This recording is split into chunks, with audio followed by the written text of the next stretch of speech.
Hello, welcome. I'm Miss Carla. I hope you had a good week. I am looking forward to the weekend myself. Here's Charlie. She's just coming up to join me. Come on, Charlie. Say hello. We're going to continue reading Caterpillar Summer by Gillian McDunn. Charlie, can you sit down? I'm ready to start reading now. Good girl. Good girl. Okay. We are on chapter 17, page 162. Even in the soft morning light, Macon was still the most rectangular person she had ever met. Blocky and solid, he stood on the deck waiting for her. Kat moved quickly and silently down the stairs. It would be their first morning fishing. When Macon saw her, he smiled. Good. The early bird gets the worm. The early worm gets the fish, and all that. In the driveway, Macon divided the gear between their bikes, and together they rode to the bait shop. Macon held the door for Kat. Howdy, Macon, said Dean. It was the same man who had given Kat and Harriet the anchovies. This is my granddaughter, Kat, said Macon. She's with us for a bit this summer. Dean nodded. She takes after her mama, doesn't she? That's a good thing, Kat. You don't want to look like this old bird. Macon laughed. She and I are more alike than you know. Did you know this one's been teaching herself to fish? Along with the help of little Miss Harriet Kincaid. Dean winked. I may have seen the two of them around the pier. Are you going to give that John Harvey a run for his money? I hope to, said Kat. That's the spirit, said Dean. Glad you're teaching her, Macon. That's one of the benefits of being a grandfather. What can I help you all with today? Dean and Macon had a long discussion about shrimp, anchovies, and finger mullet. Kat drifted over to the rack of sunglasses. Macon opened the door. Ready, Kat? They walked onto the pier. Macon paused. Do you have a favorite place? We move around. We haven't found a lucky spot yet, said Kat. Sometimes you can make your own luck. He pointed to a cluster of birds flying over the water. Why do you think they're all hanging around? That was easy. The birds on the beach were interested in one thing. Food, said Kat. Atta girl, said Macon. They moved closer to the gulls. Macon unwrapped the package from the bait store and emptied it into a bucket. When Kat looked, she was surprised to see shrimp, live ones. Macon added a frozen water bottle to the bucket. They like cooler temperatures, he explained. Depending on how long we're here, we may need to change their water. Don't let me forget. He was careful with the little creatures, and Kat liked that. She tied the fishing line to her hook, and he pointed out a few adjustments to her knots. Before the contest, Kat thought fishing sounded easy. Talking with Macon made her realize there was so much to learn. Macon picked up a squirming shrimp. I'll hook the first one for you. He pointed at a dark area on the shrimp's head. Never go through there. This is the brain. Push the hook through this spiky part at the top, which is called the horn. Macon slowly moved the hook through to the shrimp's tail. For as big as his fingers were, they were surprisingly light and careful. Kat easily imagined the same hands doing surgery, sewing people up, helping them. Why do you hook it there? She asked.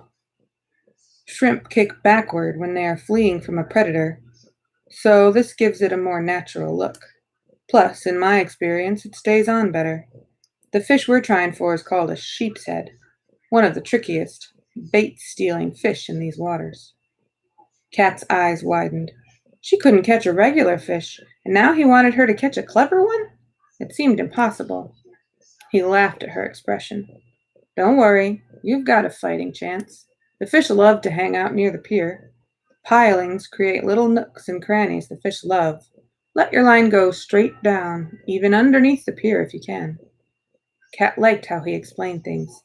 He didn't treat her like a little kid, but he didn't act like she was already supposed to know what to do.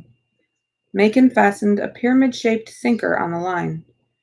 If you ever see a patch of cloudy water, aim right for it. The fish will fight each other to get the bait.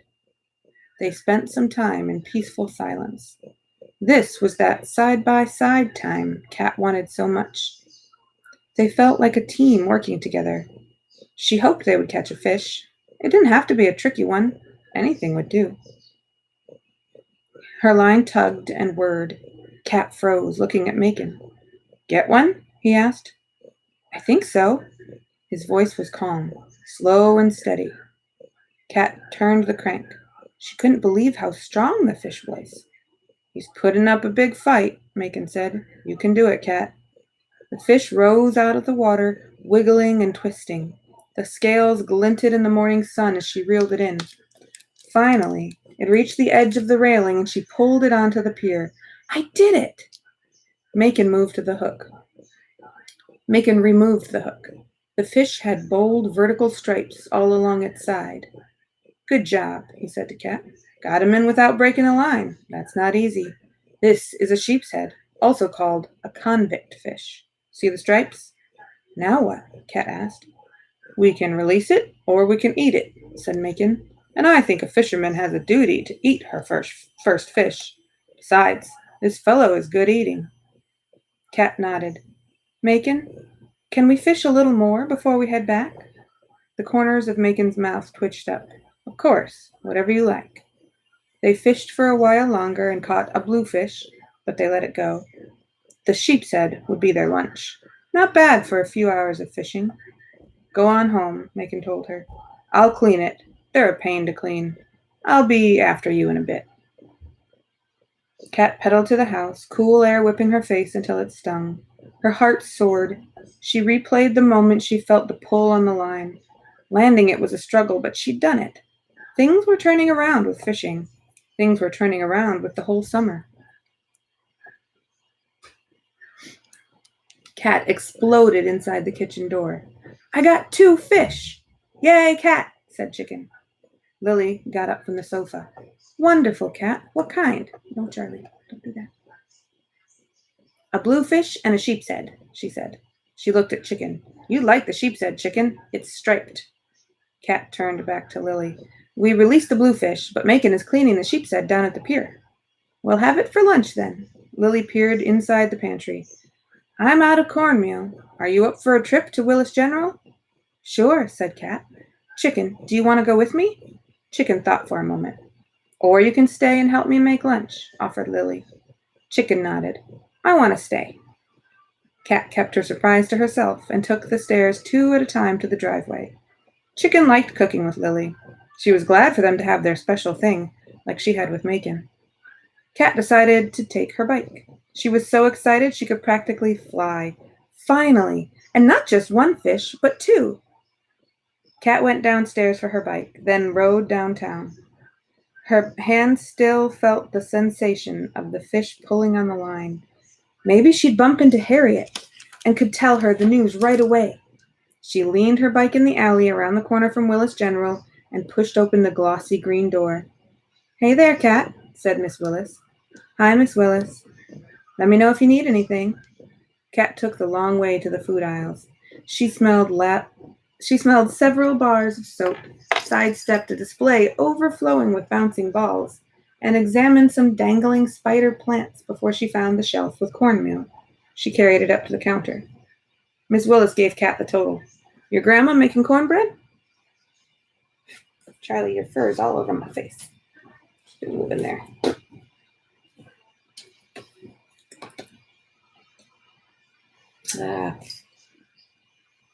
Grandma making cornbread. "It's for my fish," said Cat. "I got 2 this morning." "Hooray!" Miss Willis sounded genuinely happy for her. "Are you excited for the contest?" Cat nodded. "My grandpa said he's going to teach me every day." "I love that," said Miss Willis. "Say hi to your grandma for me." As Cat walked back to the alleyway, she realized she had called Macon her grandpa. The word came out easily, like he had been hers for a long time. The thought made her happy, but then she saw her bike. At first, she didn't recognize it. The paint was no longer lemon yellow. It was brown. A layer of mud covered every inch of the frame and seat. The flowered basket hung crookedly. Circling around the bike, Cat stopped suddenly. The Amanda license plate was missing. She checked the ground to see if it had fallen or been thrown to the side, but it wasn't there. Someone had stolen it. Kat stalked to the main street and saw a tourist family and a woman with a jogging stroller. She walked another block, turned a corner, and came face to face with Harriet. Harriet's big grin faded quickly. "What's wrong?" "Come see," said Kat through clenched teeth. They walked back to the bike. Harriet gasped. "Aw, no, your beautiful bike! And your basket's all cattywampus." Kat tried to straighten it, but it was stuck at an odd angle. She felt like throwing the cornmeal sack against the wall. Suddenly, Harriet let out a low whistle. "Are you thinking what I'm thinking?" Kat said. "Do you mean who you're thinking?" "Kat, look!" From the puddle in the alleyway, a row of paw prints led to the street. Paw prints of a familiar size. "Dixie," breathed Kat. "Where are you hiding, John Harvey?" bellowed Harriet. "I'm about to cloud up and rain on you." Kat frowned. "Wait." Harriet clenched her fists. "I'm not afraid to fight him." "I don't want to fight him, at least not in that way." Harriet's eyes shined. "How then?" "The contest," said Kat. Harriet looked doubtful.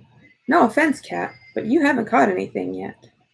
"That changed today," said Kat. "Macon took me, and I caught 2. "If you win, it'll hurt him where it counts," said Harriet. For the first time, Kat could see herself winning. She couldn't wait to see the look on John Harvey's face when she walked away with the trophy. She said goodbye to Harriet and wheeled her bike home. After giving Lily the cornmeal,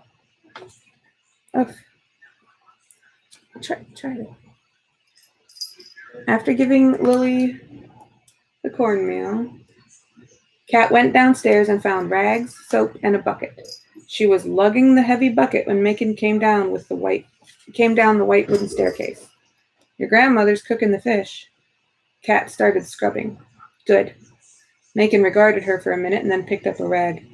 He dunked it in the soapy water and wiped the handlebars. "Bike need a wash?" "Yep."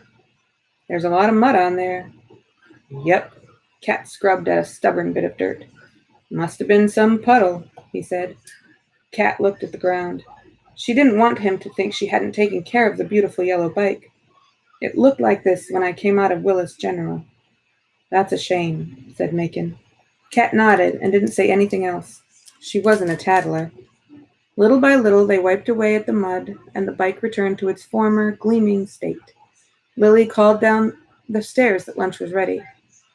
Macon didn't mention the missing license plate. Neither did Kat.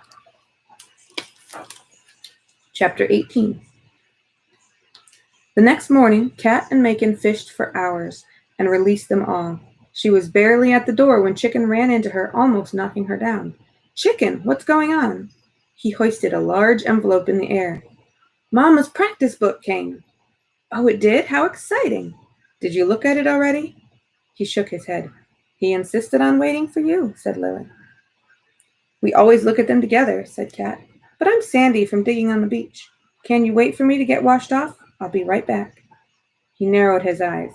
"How many minutes?" 8? His eyes got narrower. "Okay, 5? 3? He nodded and eyed the kitchen clock. Kat raced upstairs, knowing he would hold her to the time limit. She was actually excited to see this one. Mom hadn't shown her much of it, but she remembered that it was something about hats. When she came back downstairs, Chicken was sitting crisscrossed by the living room window. She sat next to him on the floor and pulled the review copy of Mom's new book out of the envelope. Chicken and Caterpillar were on the front cover. "The Best Hat," read Chicken. "Do you want to read it, or should I?" asked Kat. "You do it," he said, squishing up next to her. The story began with Kat and Chicken on a bus, heading to a hat store where a big sale was taking place. After the first page, she stopped in surprise. When she read the title, she assumed it would be Chicken who would get the best hat. But she was wrong. It was Caterpillar who had saved her money and couldn't wait to pick out the perfect hat. She looked adorable holding her tiny pocketbook. Finally, Caterpillar was going to do something for herself instead of saving the day for someone else. Caterpillar tried on a bunch of different hats. Finally, she decided on a funny one with long chin straps. The drawing of Caterpillar, beaming in her new hat, made Cat grin. The hat looked like one Cat had in 4th grade.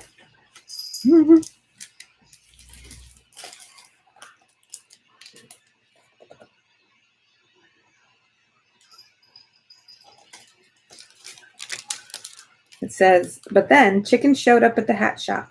He looked at Caterpillar, who was wearing her new hat. It's a nice hat, he said, but... Cat frowned. But?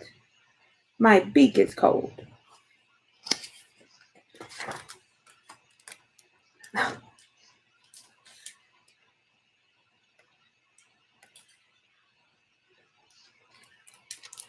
Caterpillar, this book is so funny, he gasped. Yeah, funny. Cat pushed it aside.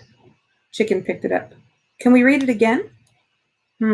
Why don't you read it to me this time? He took the pages and started reading aloud. Cat lowered herself to the floor and lay down next to Chicken. He put his fingers in her hair. She closed her eyes as she listened to him read. Suddenly, he shook her shoulder. Are you awake? Yeah, just thinking. You can't see the pictures if your eyes are closed, he pointed out. She opened her eyes. I remember what they look like. Well, don't you like Mama's book? Chicken sounded impatient. I feel bad for Caterpillar. Chicken held up the book. There aren't any cookies, no symbols. Cat rubbed her eyes and stretched. She was tired. Maybe she had too much sun. Don't worry, Chicken. I think it's a great book. I'm not worried, said Chicken. When Chicken is happy, Caterpillar is happy. Chicken's job is being happy, and Caterpillar's job is making him happy. This was exactly what Cat was afraid of. She hoped Mom didn't see her as someone who existed just to make Chicken happy. She had her own thoughts, her own ideas, her own things she liked that had nothing to do with Chicken. You know it's a book, right? Cat asked. It's a made-up story? Chicken ignored her. Lily, did you hear Mama's book? I did, said Lily, looking up from her papers. I want to show it to Macon. He went upstairs. It's a book. Just a book. Cat kept telling herself that, hoping it would start to seem like the truth. Let's see. All right, I think we got time for one more chapter. We are now in part 4, Answers and Questions.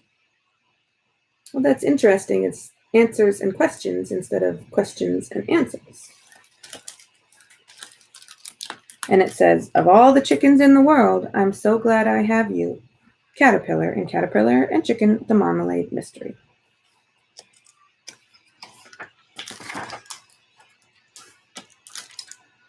Chapter 19.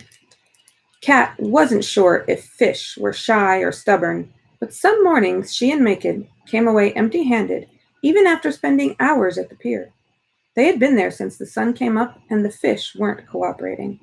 She focused on the water, hoping a hungry fish would find her hook.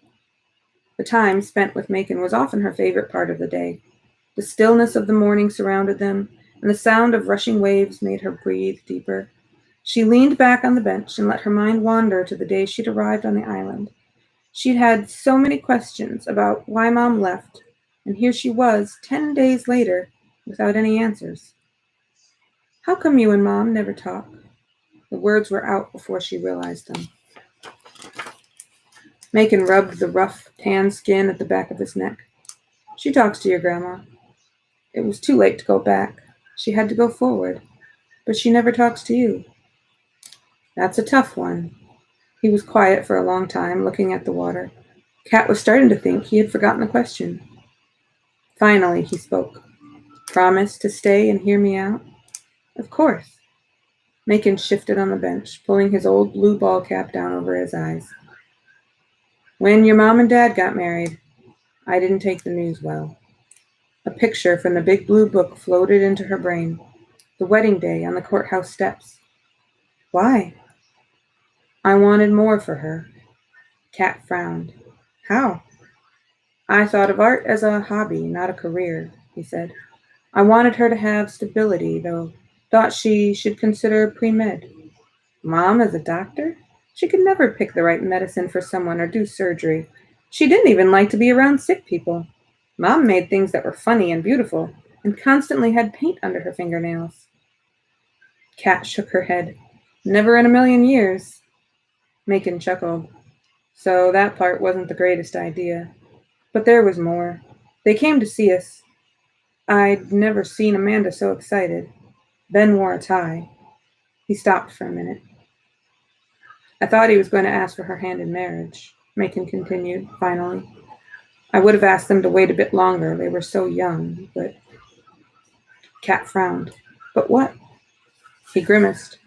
They weren't asking. They'd eloped, ran off and gotten married without telling their families. And that wasn't even their biggest news. Kat knew immediately. Me. I was their biggest news, right? They were expecting me. Macon nodded. He didn't meet her eye. She understood in a flash. Macon said he didn't agree with Mom's choices. That meant being an artist, marrying Daddy, and one more thing. Mom's choice to have Kat. Sharp tears prickled her eyes. No wonder he shut himself away when they arrived. He had never wanted her to be born. She stood. Even though her knees wobbled, she would go. She did not want him to see her cry. Macon's voice was quiet. Hear me out. She hesitated. Please, he repeated, voice scratchy. It was the please that did it. She lowered herself to the bench. Thank you, he said sadly. The first thing you need to know is that your grandpa is a stubborn old fool. Her mouth almost twitched into a smile, but the dull ache in her heart smoothed it into a line. Macon continued, My plan for your mom's life did not include a husband and a child living on the other side of the dadgum country, in San Francisco. She crossed her arms. There was nothing wrong with Mom, Daddy, or San Francisco. There was nothing wrong with Kat. I was coming at it all wrong. I saw Amanda as a child, my child, not as a person who was on her own path, on a path with your dad. Macon sighed. I followed the steps. Your mom was supposed to follow them too. College before marriage. Marriage before babies. That's how I thought it should be done. Kat shook her head. Because it was right for you doesn't mean it was right for her, for them. Macon took off his hat and waved it. Where the heck were you when I needed to hear that 12 years ago? She looked at his face. Through his tears, his eyes twinkled. Kat couldn't help it. She grinned back at him. She thought of the girl Mom had been on the island, her white dress and gloves, her school pictures on the wall. It didn't seem like Macon had known that girl very well. So what happened? Kat said. Exactly, Macon let out a long breath. They wanted to run off into the sunset together. No plans, no jobs, no apartment. The only thing they were sure of was each other. Her beautiful young parents, so in love, so ready to be a family. Macon sighed again. I reacted badly. That's an understatement. My feelings were hurt. I see that.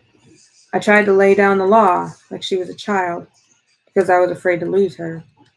And in doing that, I really did lose her. They looked at the water. For the first time, Kat was glad the fish weren't biting. After she left, I was angry, said Macon. That's when I started my morning walks. The ocean heard my anger and eventually washed it away. Then I finally understood what I'd been missing all those years. Kat looked at him curiously. What was that? Macon blew a big breath out. Being a parent is a kind of promise. A promise to stand by someone even if you think they're making a mistake. To love who you get, not who you think you're going to get. Kat thought about his story. Something was missing. Why didn't you ever say sorry? A long time ago I tried. More than once. She didn't want to hear it. For a while, she wouldn't even talk to Lily, which just about broke your grandmother's heart. Slowly, they got back in touch over the phone, the occasional photograph. I never wanted to upset that delicate balance. She watched him pull a bandana from his pocket. Sometimes Macon was so afraid of doing the wrong thing that it stopped him from doing the right thing. At first, I thought we'd patch it up. You were born and the years went by. Chicken came along. And then your dad's cancer. It was so fast. And you lost him, Kat. You and Chicken and Amanda all lost him. Macon wiped his eyes. When I think about how close I got to never knowing you and Chicken, When I think about all the years I missed that I can never get back. Kat's eyes filled and the planks of the pier blurred. She willed herself not to blink. Macon cleared his throat, folding the bandana into a square. I've spent years being sad, and that's enough. Now it's time to make it right. It wasn't right yet, not to Kat. You were wrong, you know. Having me was a good thing. Macon looked surprised. Well, of course, Kat. I know that. You can tell I know that now, right? Don't hate the fool I was. You and your brother are the best gifts I've ever been given. She heard his words, but wasn't convinced. Her heart was a balloon. The slightest breeze would send it 1,000 miles. Macon continued. You can be mad at me all you want. I deserve it. But I'm here to help. She thought of him that day at the ice cream shop, shredding his paper wrapper. She wanted to be grateful for his help, but a hard lump of sadness sat in the way. Macon's voice interrupted her thoughts. I don't mean the contest. I'm your grandfather. I'll be there for you. I promise. Kat knew the truth when she heard it. She reached out and he wrapped his hand around hers. There was nothing more to say. They went back to the house and put away the gear. When they stepped into the kitchen, it was like walking into a billowy cloud. Flowers surrounded them. Hundreds of biscuits lined the counter, stacked several high on every available surface. What in the world? Caterpillar! Chicken waved the metal biscuit cutter. We're playing cookie cutter sharks! Lily smiled at Kat. He saw me rolling the dough and wanted to help. I've learned all about cookie cutter sharks this morning. Wow, said Kat. That's a lot of biscuits. I'm a biscuit cutter shark, shouted Chicken. Macon stepped into the kitchen. What's this? He asked. Chicken held a biscuit in each hand and circled the kitchen in a figure-8 pattern. Biscuit cutter shark, he said as he galloped by Macon. Macon scooped him up. Chicken wrapped his arms around Macon's neck, screaming with glee. Cuttlefish! Macon tossed Chicken in the air. Kat had missed out on 11 years of memories on this island, and Chicken had missed out on 7. But they were making up for lost time. Gingerbread Island was a part of them, and it always would be. That's the end of that chapter. We are on chapter 20, page 187, and we'll pick that up on Monday. I wanted to point out, I was laughing to myself when Kat first caught her first fish, and she came home and told Lily that she caught not 1 but 2 fish, and one of them was called a blue fish. I kept thinking of Dr. Seuss's 1 fish, 2 fish, red fish, blue fish. Anyway, that was funny in my head. All right, hope you have a good weekend. If things go well, when I come back, my hair's going to be bright blue. So look forward to that. Bye-bye. Have a good day.